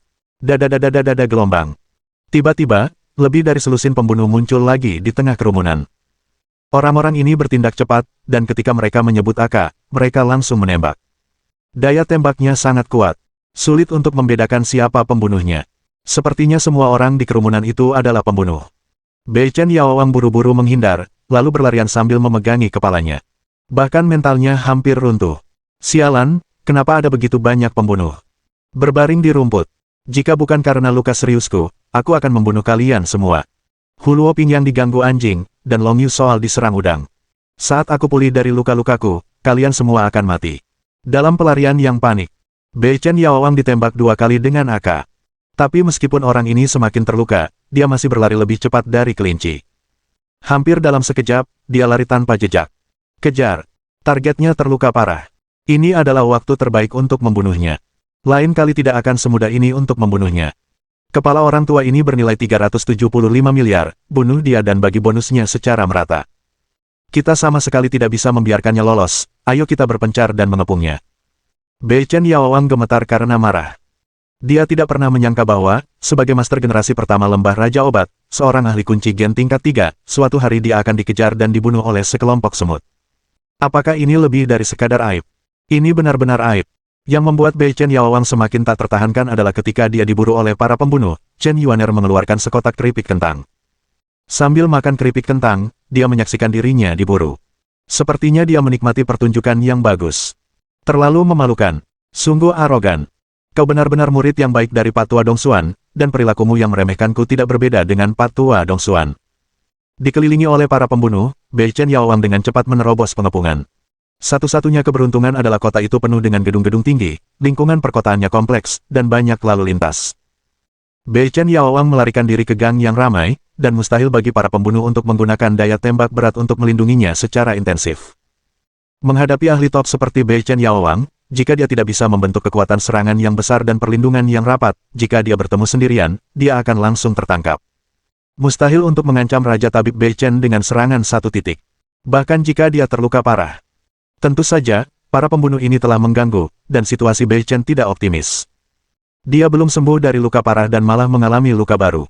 Bahunya masih berdarah. Dalam hal ini, sama sekali tidak mungkin untuk bertarung dalam waktu lama. Jika tidak, itu dapat menyebabkan luka serius, dan tidak ada cara untuk pulih. Dia harus segera menemukan tempat untuk memulihkan diri. Aku tidak tahu apakah aku akan melukai Tuan Li ketika aku kembali ke Taman Iblis sekarang. Sepertinya Putra Chen Yuan telah bersiap sejak lama, dia sudah berjaga-jaga, tetapi bagaimana mungkin aku begitu mudah diburu? Raja Tabib Bei Chen sedang dalam proses melarikan diri. Melewati sebuah pusat perbelanjaan, dia berjalan melewati beberapa pakaian, lalu berganti pakaian dengan cepat. Pada saat yang sama, dia melepas topeng kulit manusia di wajahnya. Awalnya Bei Chen Yaowang tampak seperti paman tampan parubaya berusia 50-an atau lebih. Tetapi setelah dia melepas topeng kulit manusia itu, dia berubah menjadi kakek berusia 70-an dan 80-an dalam sekejap mata, dengan penampilan keriput dan jelek. Benar-benar berbeda dari citra sebelumnya. Sebelum membuka lapisan keempat kunci gen, umur seseorang tidak dapat ditingkatkan secara signifikan. Pada intinya, Anda masih termasuk manusia. Inti dari rantai gen Anda belum berubah, tetapi semua potensi telah dikembangkan. Oleh karena itu, penuaan alami manusia sama sekali tidak dapat dihentikan. Meskipun Bei Chen Yaowang kuat, mahir dalam pengobatan, dan tahu cara merawat dirinya sendiri, namun demikian, dia tetaplah seorang centenarian. 60 tahun yang lalu, dia tampak seperti berusia 50 atau 60 tahun. Bagaimana mungkin dia masih terlihat seperti itu beberapa tahun kemudian? Ternyata orang ini menggunakan teknik penyamaran. Tidak heran dia terlihat sangat muda. Orang-orang yang tidak tahu mengapa, benar-benar berpikir bahwa dia awet muda selamanya. Jadi dia menyamar. Orang-orang di dunia ini bodoh. Aku berjalan di dunia ini dan tidak pernah menggunakan wajah asliku. Oleh karena itu, sebagai Raja Pengobatan Beichen, jika aku ingin menjadi tak terlihat, aku akan menjadi tak terlihat, dan aku akan muncul kapanpun aku mau. Tidak ada yang bisa melakukan apapun padaku. Bab 848. Tepat ketika Beichen Yaowang diburu oleh sekelompok pembunuh. Di dalam sebuah hotel bintang 5, seorang pria kulit putih yang anggun dan elegan sedang makan siang dengan Li Zekai. Pria Kaukasia ini, mengenakan kacamata berbingkai emas dan setelan jas serta dasi, berusia sekitar 35 tahun dan terlihat cukup tampan. Diperkirakan secantik si buah plum kecil di masa lalu. Setiap gerakannya dipenuhi dengan aura elegan. Dia terlihat sangat sopan. Namanya William, dan itu adalah nama yang sangat umum dan populer. Tampaknya tidak ada perbedaan. Tetapi di organisasi bawah tanah internasional, dia memiliki nama yang sangat menakutkan. Hellboy, nomor 2 dalam daftar pembunuh dunia. Dia bukan hanya seorang pembunuh yang sangat kuat, tetapi juga seorang pembunuh yang sangat berpengaruh. Di bawah naungan Darknet, sejumlah besar pembunuh diorganisir dan sebuah aliansi didirikan. Aliansi ini adalah aliansi kematian yang terkenal. Aliansi Reaper sendiri adalah organisasi pembunuh kelas dunia. Mereka bahkan memiliki basis pelatihan pembunuh sendiri. Ada banyak anggota dalam aliansi tersebut, dan mereka bertindak serempak. Ada banyak bisnis yang bahkan independen dari Dark Web. Jika Dark Web dibandingkan dengan sebuah platform, maka Hellboy adalah bos yang tinggal di platform ini dan memulai sebuah perusahaan. Sudah lama sejak Hellboy secara pribadi menerima misi. Tapi kali ini, Darknet, yang baru saja direvisi dan diubah namanya, benar-benar menawarkan hadiah sebesar juta koin gelap. Bahkan 10 pembunuh bayaran terbaik di dunia pun pasti tergoda olehnya. Kebetulan pada saat ini, Tuan Li dari keluarga Xiang Jiangli memberikan informasi target dan berhasil mencapai kesepakatan kerjasama. Tuan Li, barusan seorang bawahan melaporkan bahwa Tuan Beichen telah terluka parah dalam serangkaian pembunuhan dan penyergapan. Dan bahkan membunuh lebih dari selusin anggota aliansi kita. Harus diakui bahwa pria tua ini memang sangat kuat, dan dia bahkan lebih licik dari yang kita bayangkan. Meskipun kita sudah memasang jaring, dia masih lolos. William tersenyum dan memotong sepotong steak, lalu memasukkannya ke mulutnya dengan anggun. Lalu apa yang harus kita lakukan sekarang? Mendengar kabar bahwa Tuan Beichen telah melarikan diri, Li Zekai panik. Dengan kebijaksanaan dan pengalaman Tuan Beichen, ketika ia sadar kembali, akankah ia curiga ada sesuatu yang tidak beres dengannya? Kekuatan dan kemampuan Beichen Yaowang jauh melampaui kemampuan orang biasa. Jika dia ingin membunuh seseorang, bahkan jika Anda mengirim 100 pengawal untuk melindunginya 24 jam sehari, Anda tidak akan bisa menghentikannya sama sekali. Tapi orang tua ini sama sekali tidak memiliki rasa hukum. Dia membunuh sebanyak yang dia mau, dan dia tidak ragu sedikit pun ketika menghancurkan bos Brugdu sampai mati. Diperkirakan dia tidak akan ragu untuk menghancurkannya sampai mati. Jangan khawatir, targetnya terluka parah. Dalam kondisinya saat ini, dia pasti perlu segera mencari tempat untuk beristirahat dan memulihkan diri. Saya setidaknya yakin dia akan kembali ke Taman Iblis. Saya telah memerintahkan orang untuk menanam sejumlah besar bahan peledak berdaya ledak tinggi yang dikendalikan dari jarak jauh di villa nomor 3 Anda, Tuan Li. Kekuatan bahan peledak ini cukup untuk meledakkan seluruh villa dalam sekejap. Selama target memasuki villa, tidak akan ada ruang untuk bertahan hidup. William dengan anggun menyantap steak setengah matang, seolah sedang mendiskusikan semacam karya seni. Namun di antara kata-katanya, ada sesuatu yang mengejutkan. Lalu bagaimana jika Tuan Beichen tidak kembali? Apakah dia akan kembali atau tidak hanyalah masalah probabilitas? Koper pria tua itu masih berada di halaman lain kota. Menurut inersia pemikiran orang normal, bahkan jika dia ingin pindah, dia seharusnya kembali untuk mengambil kopernya. Dan dia terluka parah, dan luka tembak harus segera diobati dan dibalut untuk menghentikan pendarahan, jadi saya lebih yakin. Jika tidak berhasil, biarkan Tuan Li menghubungi Tuan Beichen untuk memancingnya, atau mengatur lokasi penyergapan baru. Rencana dapat diubah kapan saja. Seorang pembunuh bayaran yang berkualitas sudah cukup untuk menangani keadaan darurat apapun. Mendengarkan perencanaan dan penempatan William yang cermat, Li Zekai sudah mulai berduka atas Tuan Beichen di dalam hatinya. Mereka yang mengetahui keadaan saat ini memang tampan. Beichen Yaowang tidak sebaik Dongsuan Yaozun, ia kalah telak dalam hal kekuatan dan kemampuan medis, dan tidak ada yang punya uang. Sekarang ia bahkan terdaftar di daftar hadiah Dark Web, dengan hadiah 375 miliar koin Huaxia. Ini terlalu menggiurkan bagi para pembunuh internasional yang seperti anjing gila. Jika kali ini, keluarga Li dari Xianjiang berusaha sekuat tenaga untuk melindungi Bei Chen Yaowang, mereka pasti akan terlibat. Daripada memilih untuk terlibat, lebih baik mengubah pasif menjadi aktif dan memilih untuk mendapatkan bagian dari keuntungan. Sebagai seorang pengusaha yang berkualitas, tentu saja, ia harus mengutamakan keuntungan. Jika tidak, apakah ia pantas disebut sebagai pengusaha? Tuan William layak menjadi pembunuh bayaran terbaik di dunia. Orang kuat sejati tahu bagaimana menggunakan kebijaksanaannya. Tuan William, Tuan Li bersulang untuk Anda. Raja Pengobatan. Bei Chen. Saat ini, setelah menyamar dan berganti pakaian, dia dengan mudah menerobos pengepungan pembunuh bayaran itu. Tidak ada yang akan menyadari bahwa seorang lelaki tua dengan tubuh bungkuk, langkah terhuyung-huyung, dan bahkan berjalan sangat lambat, tampak sangat lelah, adalah Bei Chen Yaowang yang bergerak cepat, menahan darah di tenggorokannya, dan memiliki kekuatan yang luar biasa barusan. Kontras antara keduanya terlalu besar. Bei Chen berjalan tepat di depan hidung seorang pembunuh bayaran, dan pembunuh bayaran itu sama sekali tidak mencurigainya.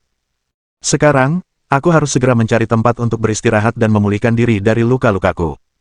Barang bawaan dan obat-obatan saya semuanya tertinggal di Devil's Beyuan, tetapi apakah tempat persembunyian ini telah terungkap? Jika para pembunuh ini tahu bahwa saya sementara tinggal di Devil's Beyuan, akankah mereka memasang jebakan berdasarkan hal ini?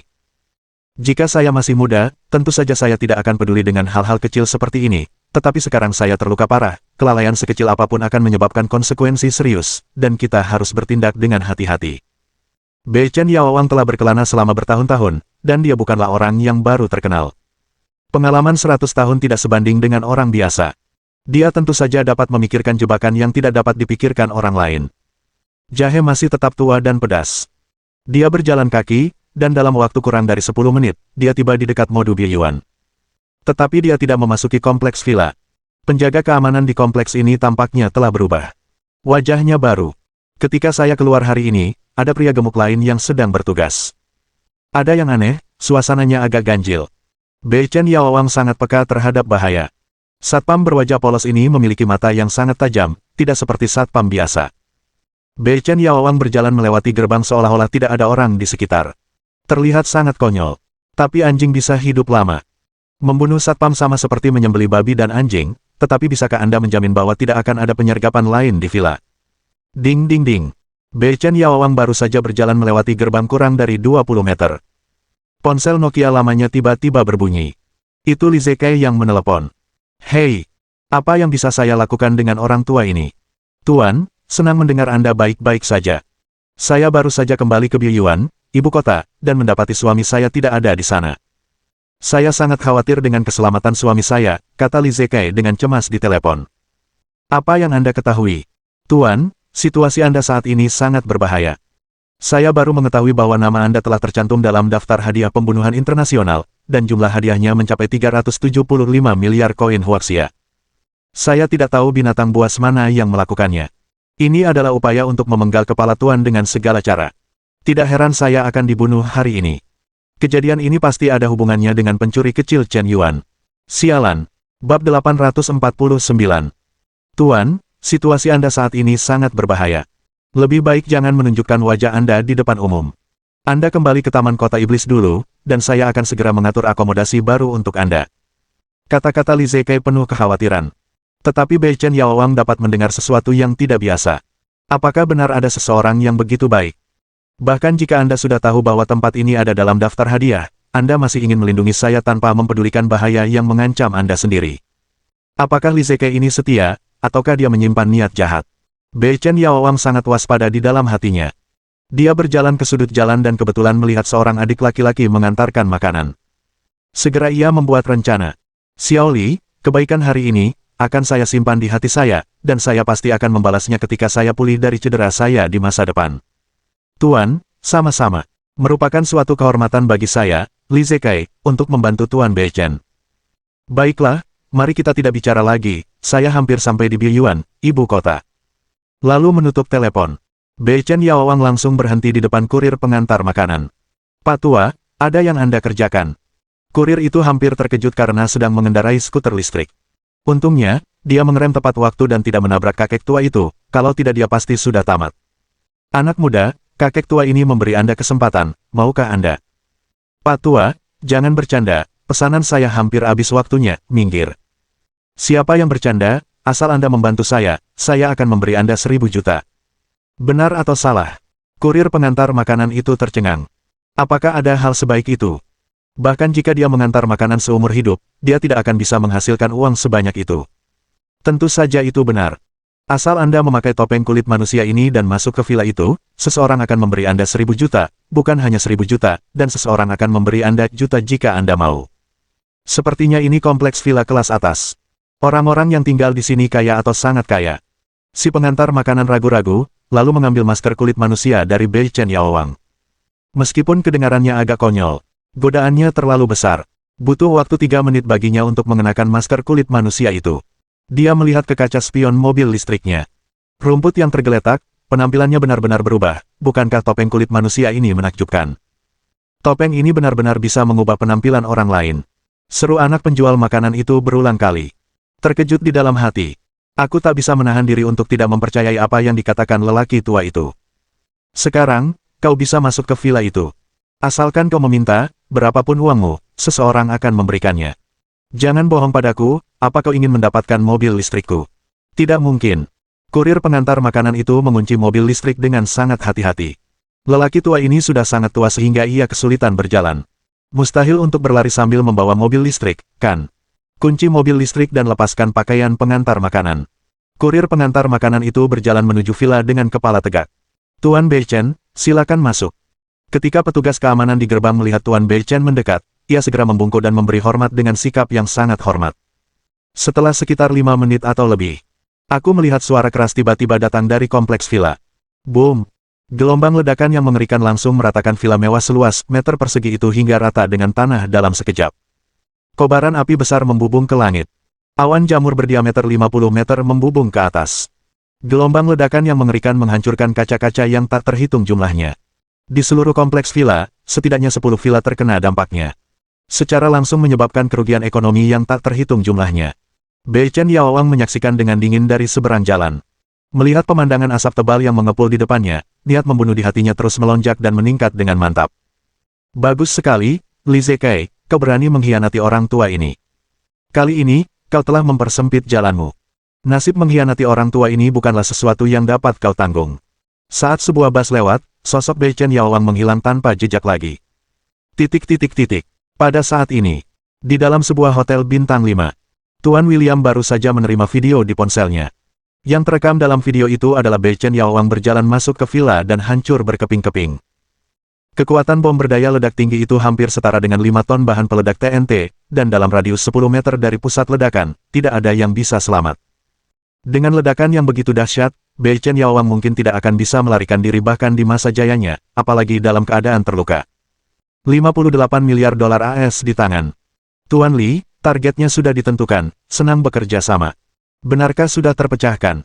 Coba saya lihat. Silakan. William mengangguk sambil tersenyum. Li Zekai mengambil telepon, menonton video dengan saksama, dan memastikan identitas Raja Pengobatan Bei Chen. Akhirnya ia bisa bernapas lega. Bei Chen Yaowang telah meninggal, jadi ia tidak perlu khawatir lagi. Selanjutnya, ia hanya perlu mengirimkan tugas dan mengunggah bukti pembunuhan, dan ia dapat menerima hadiah sebesar 7.000 juta koin gelap. Karena ada pembagian persen, platform membutuhkan komisi. Ketika Tuan William menerima video tersebut, tugas segera dikirimkan. Menunggu peninjauan dari platform Dark Web. Sebelumnya, dibutuhkan sekitar 3 hari untuk peninjauan platform Dark Web, yang relatif lambat dan prosedurnya lebih merepotkan. Namun, setelah revisi Dark Web dan diubah menjadi Dark Web, kecepatan peninjauan benar-benar cepat. Pada dasarnya dalam waktu 1 jam, peninjauan dapat diselesaikan. Paling cepat tidak akan lebih dari 1 hari. Ini juga merupakan bagian yang paling memuaskan bagi pembunuh platform. Tuan, tugas audit Bei Chen Yaowang telah diajukan oleh Hellboy, yang berada di peringkat kedua dalam daftar pembunuh internasional, tetapi ada beberapa alasan khusus untuk lolos audit sistem, dan saya tidak tahu bagaimana menilainya. Ah, Bei Chen Yaowang terbunuh begitu cepat. Tunjukkan padaku. Baik.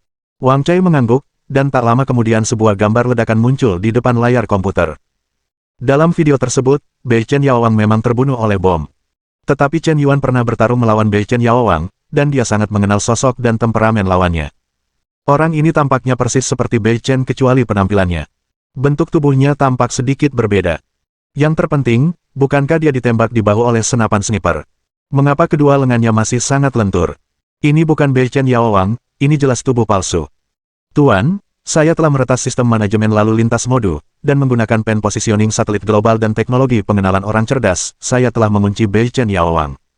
Lihat layar besar. Suara Wang Cai terdengar. Di layar komputer, muncul beberapa perspektif pemantauan. Pemantauan ini mengawasi seluruh ruas jalan komunitas Biyuan di kota ajaib. Di layar besar ini, hanya ada dua orang yang sangat mencurigakan. Satu adalah seorang kurir pengantar barang, dan yang lainnya adalah seorang pria tua berusia 80-an. Karena tidak semua tempat memiliki pemantauan. Jadi, si pengantar makanan dan lelaki tua itu menghilang sejenak di sudut tersembunyi pengawasan. Tapi tak lama kemudian, Raja Obat Bei Chen muncul begitu saja. Perhatikan bahwa ia muncul begitu saja. Tapi si pengantar makanan telah menghilang. Lelaki tua itu sangat mencurigakan.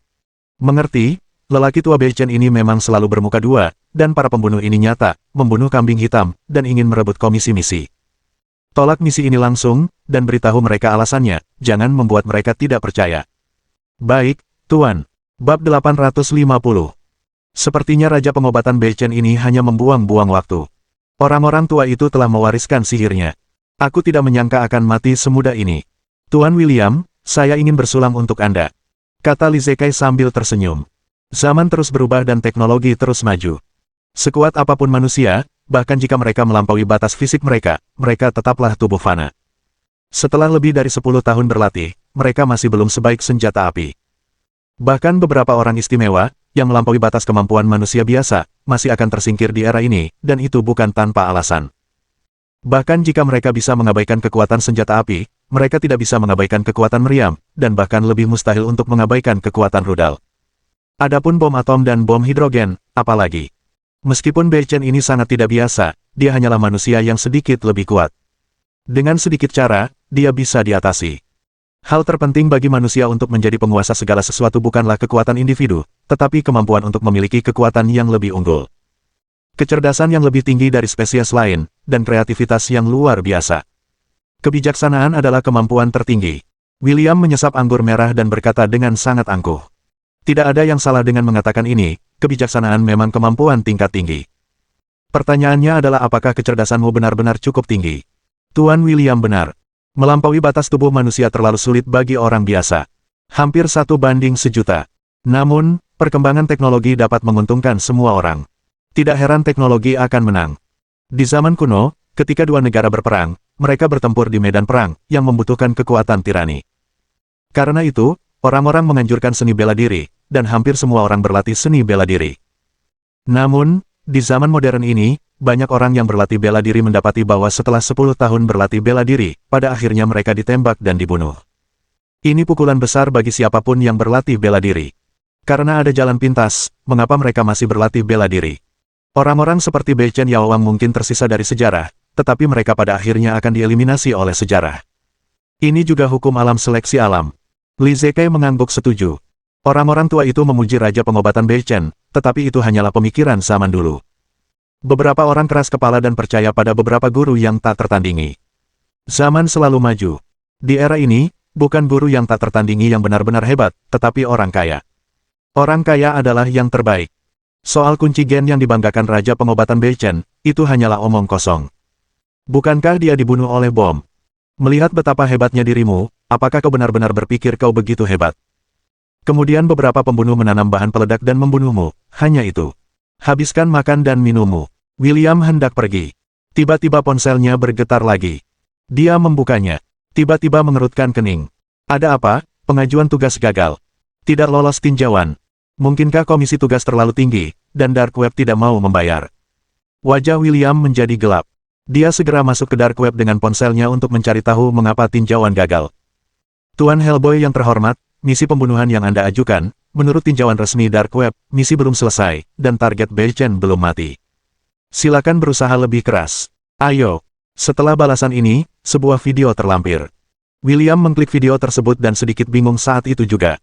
Ini adalah video pengawasan, yang terlihat agak ketinggalan zaman. Ada banyak pejalan kaki yang datang dan pergi dalam rekaman pengawasan, dan tidak ada yang tampak aneh, tetapi tiba-tiba Bei Chen Yaowang muncul begitu saja dalam rekaman pengawasan. Di antara mereka, dua pejalan kaki dalam rekaman pengawasan ditandai dengan lingkaran merah. Seorang pengantar makanan, seorang pria tua keriput. Pria tua ini tampaknya kesulitan menggerakkan lengan kirinya, dan pengantar makanan itu tidak pernah muncul lagi dalam rekaman pengawasan di belakangnya, dan sepertinya menghilang begitu saja. Bukti yang begitu jelas dan gamblang. Tampar dia tanpa ampun di wajahnya. Tuan William, ada apa dengan Anda? Sepertinya kita telah membunuh orang yang salah. Apa? Li Zekai terkejut. Agak tidak percaya. Apakah orang asing ini bercanda? Kita memang membunuh orang yang salah. Orang yang terbunuh sama sekali bukan Bei Chen Raja Obat, dia hanya seorang pengantar makanan. Tapi, bukankah rekaman pengawasan video sudah menangkapnya? Yang terbunuh jelas-jelas Bei Chen. Meskipun sulit dipercaya, ini adalah kenyataan. Para pejabat Darknet telah memberikan bukti bahwa Bei Chen Yaowang benar-benar menguasai teknik penyamaran yang luar biasa seperti itu. Situasinya menjadi sedikit rumit. Sepertinya hadiah sebesar juta koin gelap, sepertinya tidak mudah didapatkan. Ini semakin menarik. Hellboy, yang selalu tenang dan kalem, benar-benar terkejut saat ini. Tentu saja, dia tidak terkejut bahwa Bei Chen Yaowang mampu melarikan diri, dan bahkan menemukan pengganti untuk hantu yang mati, yang cukup untuk menunjukkan bahwa pihak lain berhati-hati dan cerdik. Tentu saja, itu bukan apa-apa. Jika semudah itu untuk membunuh, Bei Chen Yaowang akan menyesali dirinya. Dia bahkan lebih terkejut dengan cara resmi dari Dark Web. Ini benar-benar luar biasa. Hanya butuh kurang dari setengah jam untuk mengirimkan tugas. Hasil audit sudah keluar. Yang paling luar biasa adalah pejabat Dark Web, tidak hanya menolak pengajuan tugas, tetapi juga memberikan alasan penolakan. Bahkan setelah Bei Chen Yaowang mengubah penampilannya, dia tetap dikunci oleh mereka.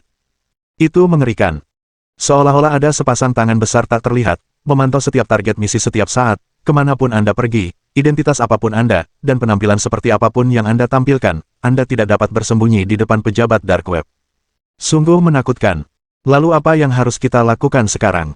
Raja Tabib Bei Chen belum mati. Dia tahu bahwa aku sengaja memanggilnya untuk memancingnya. Saat dia pulih dari luka-lukanya, dia pasti akan membalas dendam padaku. Tidak, aku ingin kembali ke Xianjiang. Lebih baik bersembunyi di Eropa untuk sementara waktu. Aku akan kembali setelah Bei Chen terbunuh. Terlalu berbahaya untuk tinggal di Shanghai. Li Zekai tidak mengucapkan dua kalimat terakhir. Dia hanya memaksakan senyum di wajahnya dan mencoba terlihat lebih tenang. Bagaimana mungkin dia mengatakan bahwa dia juga orang yang berstatus dan berkedudukan tinggi, jika sesuatu terjadi, dia akan panik, bukankah ini lelucon? Dunia ini begitu besar, tidak bisakah kau bersembunyi dariku jika kau tidak bisa memprovokasiku? William mengambil tangkapan layar wajah asli Bei Chen Yaowang dan mengirimkannya ke sebuah grup. Gambar 1. Gambar 2. Gambar 3. Perhatian semuanya, targetnya mahir berganti pakaian dan menyamar, ini wajah aslinya, orang yang terbunuh dalam ledakan sebelumnya hanyalah seorang pengganti, semuanya tetap waspada dan terus kejar dan bunuh targetnya. Selain itu, semuanya perhatikan untuk bersembunyi. Jika terjadi keributan besar di kota iblis ini berulang kali, saya khawatir darurat militer akan diberlakukan. Mohon dukungan dari omom ante-ante sekalian, buat subscribe atau sharekan novel Mimin ke Facebook kalian, agar channel Mimin bisa terus berkembang. Dengan begitu, Mimin bisa lebih semangat untuk up novel seru lain ke depannya. Buat teman-teman yang sudah subscribe dan sharekan novel Mimin, Mimin ucapkan terima kasih sebanyak-banyaknya. Sekiranya teman-teman menghadapi masalah video diputar dalam bahasa Inggris, coba tukar kepada bahasa Indonesia original melalui cara ini. Semasa mendengarkan, pencet tombol setting di atas kanan video, pilih audio track dan tukar bahasa.